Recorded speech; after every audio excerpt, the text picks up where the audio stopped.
దీని మీద రాజ్కుమార్ రాజ్కుమార్ ఏంటి మొత్తానికి ఫ్యామిలీ ప్యాక్స్ బాగున్నట్లున్నాయి. నేను కారణం వస్తాడు 1 minute. ఓకే, సరే మొత్తానికి కూడా గుమ్మనూరు జయరాం తీసుకొచ్చి కర్నూలు ఎంపిక చేశారని. అలాగే మీరు అన్నట్టు క్యాండిడేట్స్ కొరత అనేది ఏర్పడింది అనేది.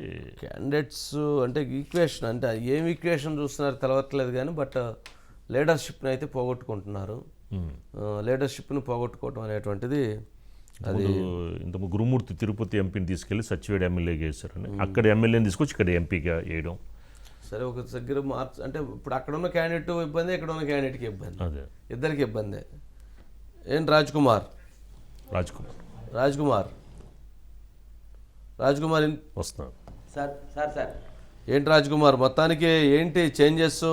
మొత్తానికి ఫ్యామిలీ ప్యాక్స్ బాగున్నాయి. ఒక్కొక్కరు 4 సీట్లు, ఒకరు 3 సీట్లు, ఒకరు 2 సీట్లు, ఇద్దరు దాదాపు 3 కుటుంబాలకు 2 సీట్లు, దాదాపు 2 కుటుంబాలకు 3 సీట్లు, ఒక కుటుంబానికి 4 సీట్లు. ఏంటి ఎందువలన?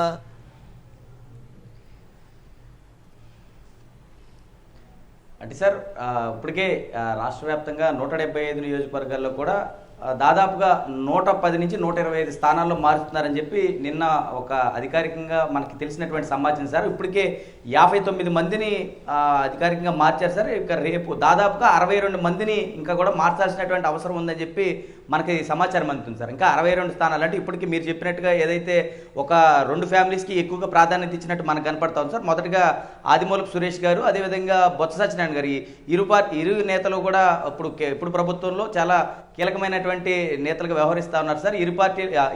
ఇరు నేతలు కూడా ఇప్పుడు సిట్టింగ్లో ఉన్న మంత్రులుగా వ్యవహరిస్తున్నారు సార్. కాబట్టి ఈ ఇద్దరికి కూడా చాలా ప్రాధాన్యత ఇచ్చారు సార్. ఎందుకంటే ఒకళ్ళు చూస్తే కనుక ఎస్సీ సామాజిక వర్గం, ఇంకొకళ్ళు కనుక కాపు సామాజిక వర్గం, ఇద్దరికి కూడా చాలా ప్రాధాన్యత ఎక్కువ ఇచ్చారు సార్. అంటే ఎందుకు వీరిద్దరికీ ఎక్కువ ప్రాధాన్యత ఇచ్చారు? ఇంకా 62 మంది ఉంటున్నారన్నారు సార్. వీరిలో కూడా ఖచ్చితంగా ఎక్కువ మంది అయ్యేటువంటి అవకాశం ఇంకా ఉంది సార్. ఇవి కాకుండా ఇప్పటికే వారసులకు కూడా కొంతమంది ఇచ్చారు సార్. మనం చూస్తే పేర్నాని గారి కుమారుడికి ఇచ్చారు సార్. మరి కార్మూరు నాగేశ్వరరావు గారి కుమారుడికి కూడా నిన్న ఎంపీ స్థానం ఇచ్చారు సార్. బోమన గారికి కుటుంబానికి కూడా ఒక సీట్ వచ్చింది సార్.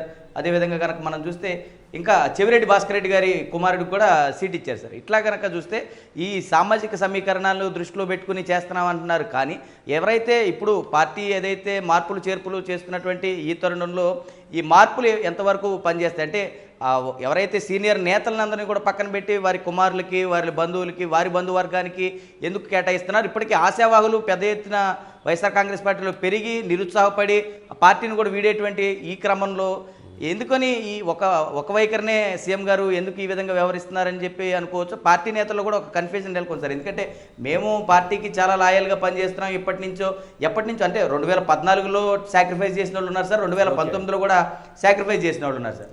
కానీ వీరందరినీ కూడా కాదని కేవలం ఈ కుటుంబాలకి సంబంధించిన వారి వ్యక్తిగతమే వారి బంధుమిత్రులకి ఎందుకు సీట్లు కేటాయిస్తున్నారు అనేది అర్థం కాని పరిస్థితి సార్. ఖచ్చితంగా మాత్రం చర్చనీయాంశంగా మారింది సార్. ఇప్పటికే అక్కడ అభ్యర్థులు లేక కేటాయిస్తున్నారా, లేకపోతే అభ్యర్థులు ఉండి కూడా వీళ్ళైతేనే గెలుస్తారు, వీళ్ళకే ఆ సామర్థ్యత ఉన్నది అనేటువంటి ఉద్దేశంతో కేటాయిస్తున్నారా?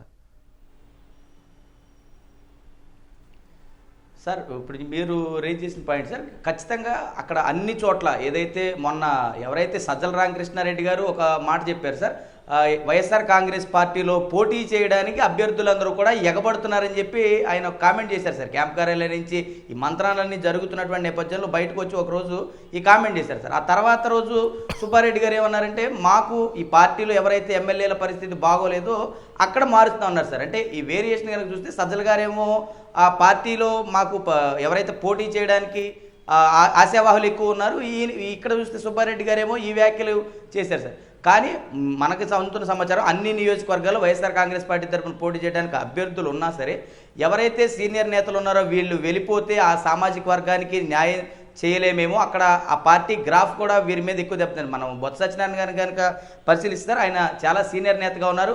ఆ జిల్లా మీదే ఆయన చాలా ప్రభావితం చేయగలిగినటువంటి నేత. ఎప్పటి నుంచో రాజకీయాల్లో కాంగ్రెస్ పార్టీలో వైఎస్ రాజశేఖర రెడ్డి గారితో సుదీర్ఘంగా నడిచినటువంటి నేత. తర్వాత సీఎం జగన్ గారు వెంట నడుస్తున్నారు. ఇప్పుడు కూడా ఆయన విజయనగరం జిల్లా ఉత్తరాంధ్ర మీద ఆయన ప్రభావం ఎక్కువ ఉంటుంది కాబట్టి, దట్టు కాపు సామాజిక వర్గానికి చెందినటువంటి నేత సార్. ఈయన ప్రభావం ఎక్కువ ఉంటుంది కాబట్టి బొత్స సత్యనారాయణ గారి మిస్సెస్ కి అక్కడ కేటాయించారు. ఎందుకంటే గతంలో అక్కడి నుంచి ఎవరైతే ఇప్పుడు సీఎం జగన్మోహన్ రెడ్డి గారి ఎవరైతే అమ్మగారు ఉన్నారో ఆమె కూడా అక్కడి నుంచి పోటీ చేసినటువంటి పరిస్థితి ఉంది సార్. 4 సీట్లు ఇచ్చారు, ఏం గుడివాడ అమర్నాథ్ కూడా ఇస్తే పోయేది కదా. మంత్రిగా ఉన్నాడు గుడివాడ అమర్నాథ్, పాపం పవన్ కళ్యాణ్ గారిని తిట్టమంటే నోటికి వచ్చినట్లా తిట్టాడు, అందాన తిట్టాడు. మరి బొత్స సత్యనారాయణ గారు కూడా అటు తిట్టలేదు. మరి తిట్టినోడికి ఏమైనా సీట్ 3 లిస్టులో కూడా ఆయన ఎవరైతే 3 లిస్టులో గుడివాడ అమర్నాథ్ పేరు వస్తుందేమో ఆయన ఆశాభాగం వ్యక్తం చేశారు సార్. 3 లిస్టులో ఆయన ఆ రోజు ఏదైతే 3వ లిస్టు ప్రకటించడానికి 2 రోజుల ముందు కూడా క్యాంప్ కార్యాలయానికి వచ్చి సీఎం గారికి అసలు నా సీటు ఉందా లేదా అనేటువంటి విషయం కనుక్కుందామని వచ్చారు. మరి ఏంటో కానీ నేనైతే మాత్రం కొనసాగుతానని వీళ్ళు బయటకు వచ్చి మాత్రం ఏదైతే మేము గాంభీర్యంగానే ఉన్నామని చెబుతారు, లోపలికి వెళ్ళినాక వీళ్ళ పరిస్థితి ఏంటనేది కూడా అంతా కూడా ఒక కన్ఫ్యూజన్ వాతావరణం సార్. కానీ ఖచ్చితంగా లోపలికి వెళ్ళిన తర్వాత ఎవరైతే ఇప్పుడు పార్థసారథి గారు ఉదయం కూడా మనం మాట్లాడినప్పుడు చెప్పారు సార్, సీఎం జగన్మోహన్ రెడ్డి గారి వైఖరి ఏ విధంగా ఉందంటే ప్రతిపక్షాలను విమర్శించే వాళ్ళకి మాత్రమే సీట్ అన్నారు. కానీ ఇక్కడ కనుక మనం ప్రత్యక్షంగా మనం చూస్తే సార్, ఎవరికైతే ఇక్కడ విమర్శించారో వారందరికి కూడా సీట్లు ఉంటాయా లేదంటే వీరందరికి కూడా సీట్లు ఏమన్నా గల్లంతయ్యేటువంటి పరిస్థితి ఉందని కూడా వారిలో కూడా ఒక కన్ఫ్యూజన్ వాతావరణం ఉంది సార్. కానీ ఎట్టకేలకు మీరు అన్నట్టు గుడివాడ అమర్నాథ్ లాంటి సీనియర్ నేతనే పక్కన పెట్టారంటే మరి ఏ విధంగా ఈ పార్టీ అక్కడ ఆ పరిస్థితులన్నీ కూడా గెటిన్ చేయగలదు అనేది చూడాల్సినటువంటి. రైట్. నెక్స్ట్